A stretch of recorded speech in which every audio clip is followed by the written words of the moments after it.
Hey YouTube, this is your girl for the woman in me coming at you to make a video blog about deciding to conceive. That's my phone ringing. Um, I wrote down some things that I wanted to discuss on my journey of deciding to conceive. Um, the first thing I wanted to talk about is some things that you should consider. One thing I thought was really important is, are you in a stable relationship? You know, when I was younger having kids, I kind of thought that, it really didn't matter if you had someone to help you or not, but it really does matter being a mother of two. It takes a village to raise children, so that is really one very important thing that I think that you should consider.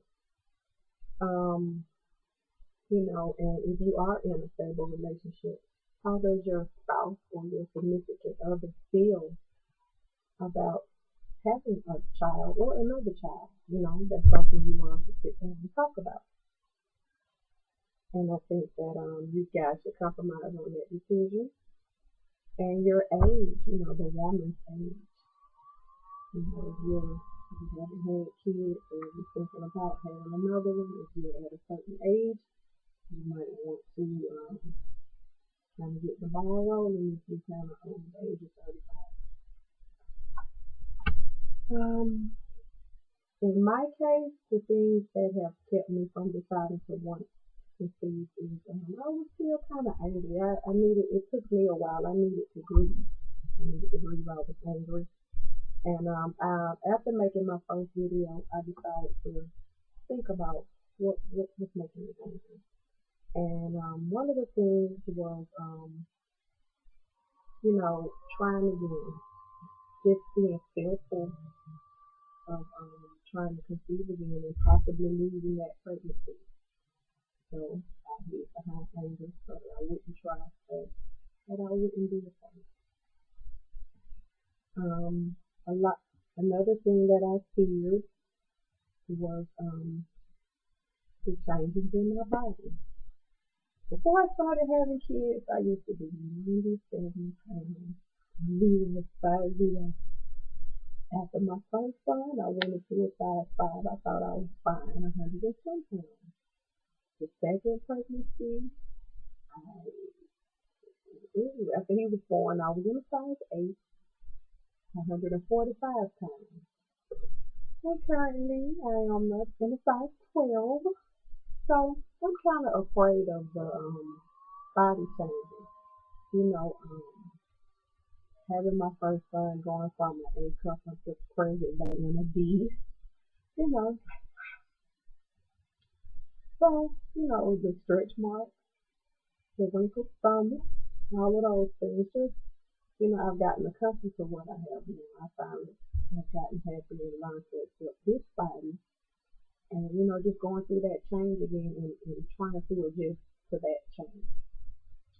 Um, I feared the changes in my home. I live in a very small home, as I said before, I call it a starter home. And just, I'm used to, I kind of I'm not a really person that's into decorations and stuff like that, but just started trying to fix up and trying to do a few things here and there to kind of help with the house and getting rid of my clutter and learning to, if I don't have the space, instead of just cluttering everything up, I started to try to cut down on clothes and shoes and stuff like that. So bringing a little one in the house with me, I needed a nursery, swing and all of those different things that a baby would require, just cluttering up the home even more. So those were things that I was thinking of. And instead of just saying I was afraid of those things, I said, I'm just still angry from my previous miscarriage.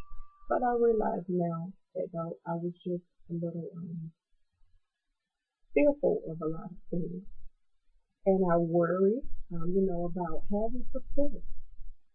My first son, his father really broke it down for me. I did a good job with him. He is 12 now, and married my husband, he was 3. And even with my second child, my husband, we were 23 and 25, so he supported the home by working, but not the support that I really would have liked to have as far as helping me with the baby. But I'm realizing as we grow older, and my husband and I have been married for 8 years, and I'm 9 this year.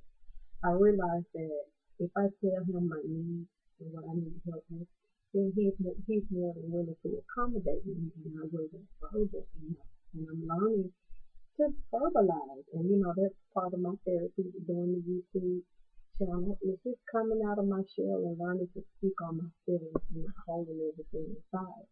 So I'm hoping that these things that I share will help someone and who was like me and didn't verbalize the way they felt.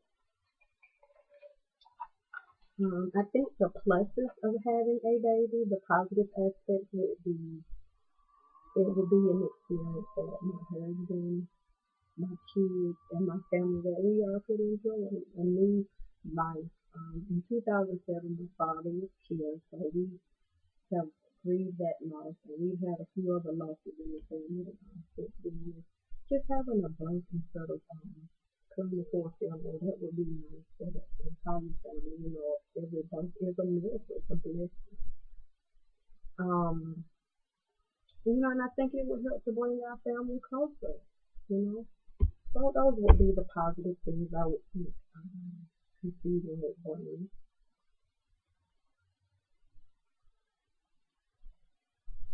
Um, and so for this video, I think those are the things that I wanted to kind of tackle in this video. I'm still dealing with a lot of issues. I'm feeling better. I'm not afraid anymore. Um, like my husband said, whatever happens, happens. Excuse me, my laptop is doing everything, but I'm not afraid anymore. Um, I'm just optimistic about the future. I'm not actively trying as far as fertility, OP, test strips and our relationships and all of that type of thing. We're not at that stage, but I feel a lot better. I am not fearful. I am not angry. Just doing the first video helped me out a lot. After that video, I talked with my husband and my friends and people who have gone through miscarriages, and I found that I was not the only one feeling this way. So it has been very helpful to me. So I hope that this video helps someone. Please comment and subscribe and tell me what you would like me to discuss in the next video. I really would love to hear it. Thank you. Signing off for the woman in me.